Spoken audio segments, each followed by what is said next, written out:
Good morning dear students. एक बार फिर से आप सभी का ऑनलाइन क्लास में स्वागत है। जैसा कि बच्चों हम आपकी जो 6th क्लास की जो बुक थी आपके हनीसर्कल, उसका हमने फर्स्ट चैप्टर स्टार्ट किया था, तो हमने उसका हाफ कंप्लीट किया था। यहाँ पे हमने उसके 4 पॉइंट्स कंप्लीट किए थे। अब हम जो उसका 5वां पॉइंट है वो हम रीड करेंगे। तो यहाँ पे मैंने आपके सबसे पहले मैं इसका नाम बताना चाहूँगी, हु डिड पैट्रिक्स होमवर्क। ये मैंने आपको बताया था कि इसमें एक पैट्रिक है, वो एक पैट्रिक नाम का एक लड़का होता है, उसको होमवर्क करना बिल्कुल भी पसंद नहीं होता है। इसलिए देखिए कि उसे एक छोटा सा साइज्ड मैन मिलता है, यानी पहले वो उसे लिटिल डॉल समझता है, लेकिन वो एक छोटा सा आदमी होता है। तो वो उसे विश मांगता है कि अगर तुम मेरा होमवर्क करोगे तो मैं तुम्हें इस बिल्ली से बचाऊंगा। अब देखिए कि उसको गुस्सा तो बहुत आता है, जो छोटा मैन साइज मैन होता है, लेकिन उसे हाँ करना पड़ता है। क्योंकि अगर वो हाँ नहीं करेगा तो पैट्रिक है वो उसे उस बिल्ली से नहीं बचाएगा। तो यहाँ पे मैंने आपके कुछ क्वेश्चन भी लिखे हैं, इंपॉर्टेंट है, वो आप अपनी कॉपी में होमवर्क के तौर पे करेंगे। चलिए हम स्टार्ट करते हैं लेसन। 5वां पॉइंट है और पेज नंबर 9 है। Open your books. And true to his word, that little elf began to do Patrick's homework। यानी कि ये सही था कि जो आपके लिटिल एल्फ, यानी यहाँ पे जो छोटा सा स्मॉल साइज्ड मैन है, उसको यहाँ पे एल्फ बोला गया है। उसको क्या बोला गया है? एल्फ बोला गया है। उसने क्या किया, जो पैट्रिक का जो होमवर्क था वो उसने करना स्टार्ट किया। Expect there was one glitch. लेकिन देखिए ग्लिच का मतलब क्या होता है? ग्लिच उसको बोलते हैं, यानी ऐसा व्यक्ति जिसको किसी भी वर्ड का कोई भी मीन्स पता नहीं होता है, यानी उसे किसी भी वर्ड का कोई भी अर्थ नहीं आता है। The elf didn't always know what to do and he needed help. यानी जो एल्फ था उसने सोचा कि मैं क्या करूं, मुझे किसी की आवश्यकता है और मैं किसी की हेल्प के बगैर तुम्हारा होमवर्क नहीं कर सकता। फिर देखिए help me he did say and Patricks would have to help in whatever way. वह ज़ोर ज़ोर से चिल्लाने लगता है, हेल्प मी, मेरी मदद करो, मेरी सहायता करो। और वह पैट्रिक से बोलता है कि तुम मेरी ये जो होमवर्क है उसको कंप्लीट करवाने में मेरी सहायता करोगे। I don't know this word. मैं इस वर्ड का अर्थ नहीं जानता हूँ या मैं इस वर्ड को नहीं पहचानता हूँ। The elf secured while reading Patrick's homework. यानी कि जब वह एल्फ है वो उसको पढ़ने लगा तो उसे वो वर्ड समझ में नहीं आया और उसने पैट्रिक से उसके होमवर्क करने के लिए सहायता मांगी। Get me a dictionary. यानी उसने कहा कि तुम मुझे डिक्शनरी ला के दोगे। डिक्शनरी का मतलब क्या होता है बताइए बच्चों? डिक्शनरी क्या होती है? डिक्शनरी को हम हिंदी में बोलते हैं शब्दकोश, यानी हमें उसके अंदर हर एक वर्ड का मीन्स मिल जाता है, उसे हम डिक्शनरी बोलते हैं। Know what is even better look up the word. यानी कि तुम मुझे किसी का भी अर्थ नहीं आ रहा है, इसलिए तुम मुझे डिक्शनरी ला के दो।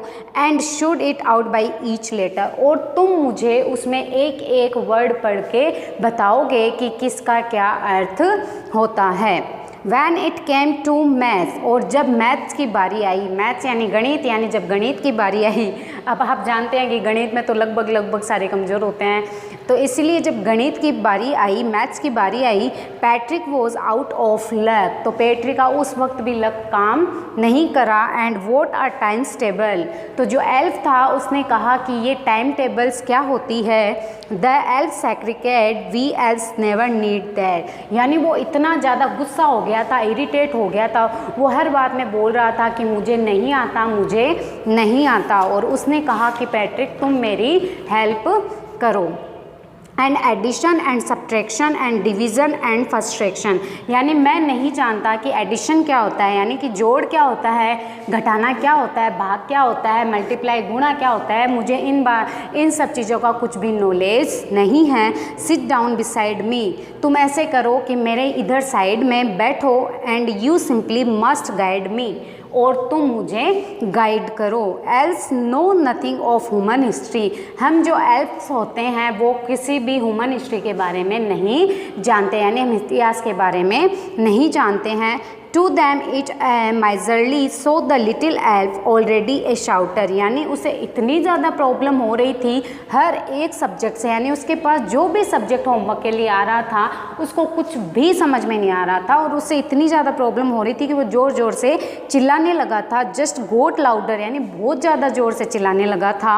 गो टू द लाइब्रेरी, उसने पैट्रिक से कहा कि तुम लाइब्रेरी जाओ, आई नीड बुक्स, मुझे किताबों की आवश्यकता है। मोर एंड मोर बुक्स, मुझे ज़्यादा से ज़्यादा किताबें ला के दो। And you can help me read them too, और तुम मेरी उसे पढ़ने में सहायता करोगे। यानी पहले तो देखिए कि जो एल्फ था उसने उससे डिक्शनरी का बोला था कि मुझे डिक्शनरी ला के दो, फिर उससे बोला कि तुम लाइब्रेरी का मतलब क्या होता है, लाइब्रेरी का मतलब होता है तुम पुस्तकालय जाओ और मुझे ज़्यादा से ज़्यादा बुक्स ला के दो, और बुक्स ला के देने से भी कुछ नहीं होना है, बुक्स ला के भी दो और साथ में तुम मेरी हेल्प भी करो।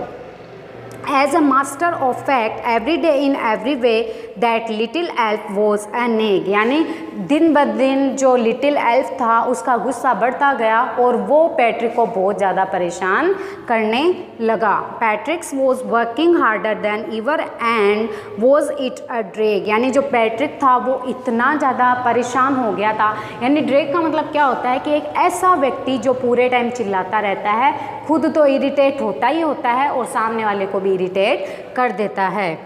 It was staying up nights and never felt so weary, यानी उसकी जो रात थे, उसके जो दिन थे, वॉज गोइंग टू स्कूल, यानी इतने ज़्यादा, यानी उसने जो एल्फ था उसने उसका चैन छीन लिया था। यानी वो दिन रात केवल यही सोचता था कि कौन सी बुक कहाँ से मैं एल्फ को ला के दूँ। और जब वो स्कूल जाता था तो जो उसकी आंखें थी, यानी जब आप देखते हैं कि जब हम रात को नींद नहीं लेते हैं तो जो हमारी आंखें हैं उसमें स्वेलिंग आ जाती है और ऐसा लगता है कि ये रात भर नहीं सोया है। वैसी ही हालत पैट्रिक की हो गई थी।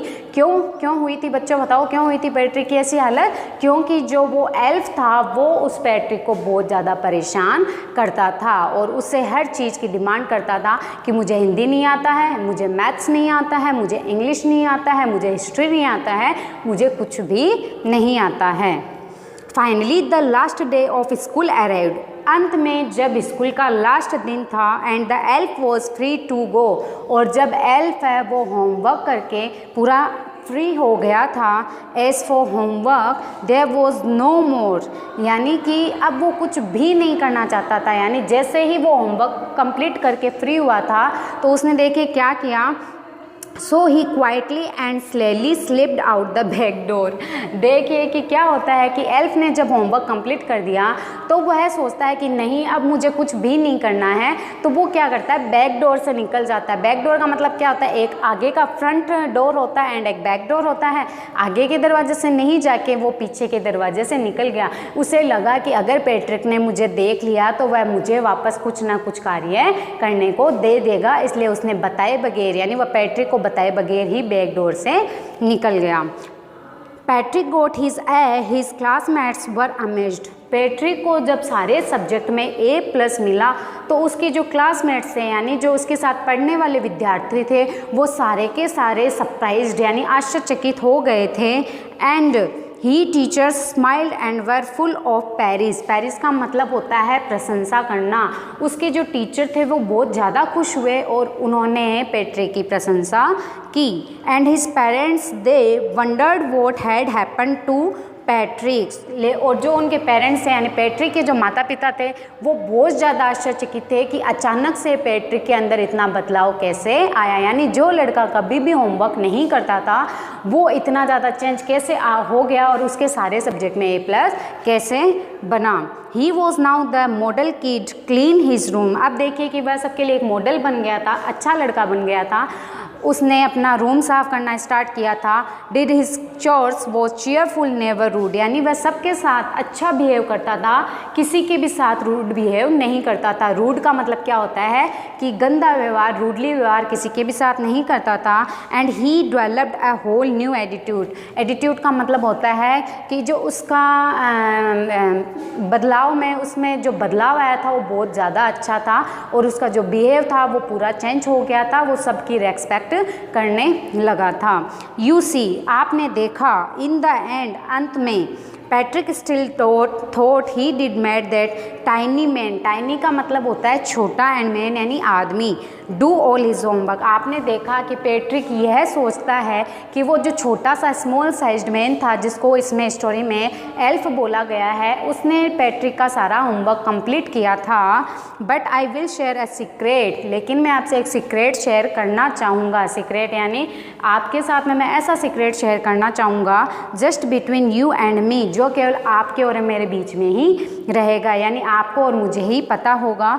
It wasn't the elf Patrick had done it himself, यानी जो पैट्रिक का होमवर्क था वो एल्फ ने कंप्लीट नहीं किया था, वो किसने कंप्लीट किया था? ये जो पैट्रिक था उसने ही अपना होमवर्क कंप्लीट किया था। ये तो आप और मैं भी जान गए, जब अपन ने स्टोरी पढ़ा है तो अपन ने देखा था कि हाँ, पैट्रिक को होमवर्क कंप्लीट करना अच्छा नहीं लगता था, लेकिन आप खुद देखेंगे कि जो एल्फ था उसको तो कुछ आता ही नहीं था, उसने तो कुछ भी होमवर्क नहीं किया था, उसने तो सारी की सारी हेल्प किससे ली थी?